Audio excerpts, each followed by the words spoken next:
darles la bienvenida al profesor Luigi Ferraioli, que nos acompaña en este momento en la Universidad de Especialidades Espíritu Santo, y le queremos hacer un par de preguntas para que nos pueda aclarar. ¿Cuál es el rol, en este caso, de las constituciones? El rol de las constituciones, de todas las constituciones rígidas, como la ecuatoriana, la italiana, la alemana, es establecer límites y vínculos al poder político. Son pactos de convivencia pacífica que consisten en normas que establecen derechos fundamentales de todos, derechos de libertad y derechos sociales. Los derechos de libertad son derechos que corresponden límites, es decir, lo que ninguna mayoría puede decidir. Los derechos sociales, por ejemplo, a la salud, a la instrucción, son derechos que corresponden obligaciones, vínculos, es decir, lo que cualquier mayoría debe decidir. Gracias a la Constitución, la validez de las normas ha cambiado naturaleza. Pueden existir normas inválidas, es decir, en contrasto con la Constitución, que deben ser anuladas. Es cambiata la naturaleza también de la democracia, que no es solamente omnipotencia de la mayoría, ma es omnipotencia de la mayoría en los límites con los vínculos constitucionales, es decir, en el respeto y en actuación de los derechos fundamentales establecidos. Y perfecto, y tomando como referencia eso, ¿cómo se podrían garantizar los derechos fundamentales? Los derechos fundamentales son normas generales, abstractas, que requieren siempre leyes de actuación, de ejecución. Sin leyes de ejecución, los derechos fundamentales son derechos de carta, las constituciones quedan efectivas. También el derecho a la vida requiere una ley de actuación, es decir, la prohibición del homicidio. Requieren instituciones de actuación que son obligatorias, son vinculantes, es decir, que la esfera pública debe introducir estas instituciones. Si tomamos en serio la Constitución, por ejemplo, los derechos a la salud o a la instrucción, la esfera pública tiene el deber de introducir el servicio sanitario gratuito y nacional, la escuela pública, tiene el deber de satisfacer estos derechos.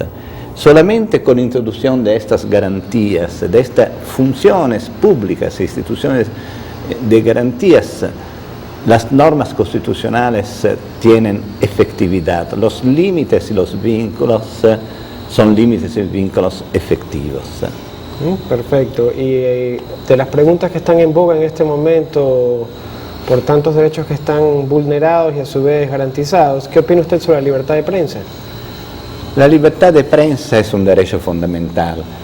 Es un derecho fundamental de los que expresan sus opiniones, sus críticas.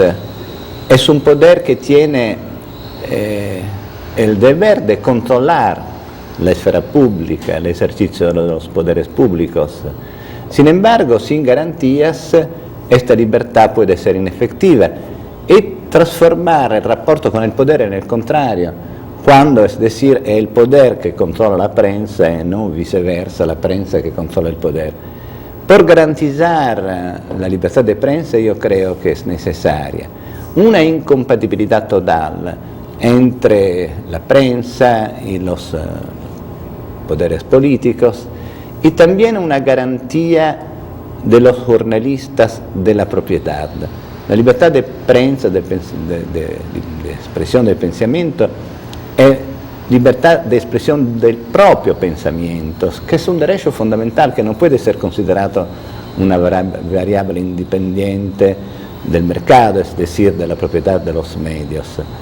Naturalmente, una segunda garantía, también muy importante, por el pluralismo de la prensa, es la prohibición de concentración de las testadas.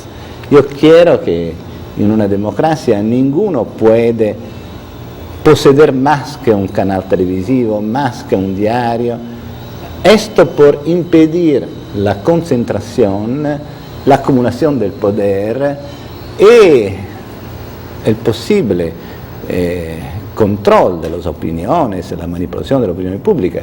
En Italia tenemos un caso muy anómalo de un empresario televisivo que ha tomado el poder con las elecciones, se ha concentrado en sus manos el poder político y el poder mediático.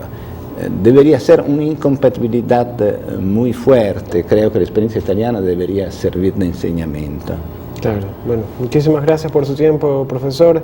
De todas maneras, yo sé que son conceptos bastante claros para las personas que lo están viendo. Estoy seguro que podemos tener en algún momento alguna entrevista que para sus estudiantes y profesionales les va a servir. Muchas gracias a vosotros. Bueno, muchas gracias.